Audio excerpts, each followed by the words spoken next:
काय बंद करा तुमचं, बे बंद करा. नंबरबाजी नाही चालणार, नंबरबाजी नाही चालणार.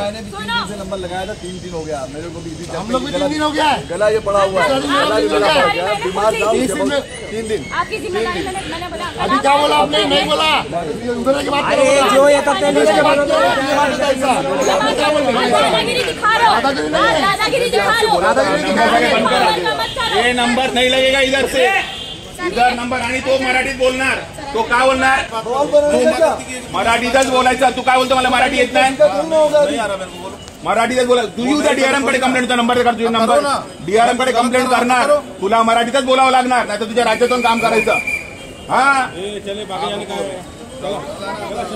हो साहेब, हा बोलतो मी मराठीत बोलणार नाही.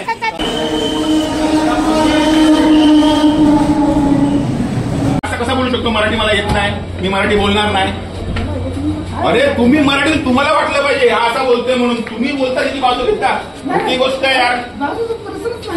मग आणि दुसरी गोष्ट, तिथे लिस्ट बनली कशी?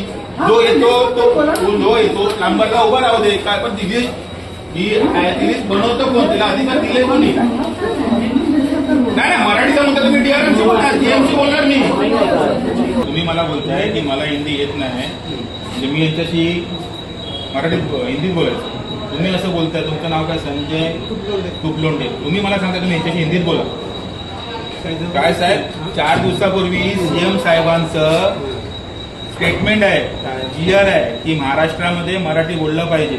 महाराष्ट्राचा कायदा आहे, मराठी आपली अभिजात दर्जा प्राप्त झालेली भाषा आहे. त्याच्यामुळे प्रत्येक राज्याला मराठीचं मानपान आहे. तुम्ही बोलता की तुला हिंदी येत नाही म्हणून. प्रत्येक राज्याला मराठीला अभिजात दर्जा प्राप्त झालेला आहे, त्याच्यामुळे मराठी झालेलं आहे.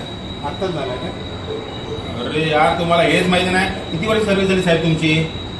आधी तर होऊ दे, आपण कधी प्राप्त झाला तुम्हाला माहिती, गव्हर्नमेंट स्टुडंट तुम्हाला माहिती पाहिजे मराठीचा अभिजात दर्जा कधी प्राप्त झाला. तुम्ही मला बोलताय की तुला हिंदी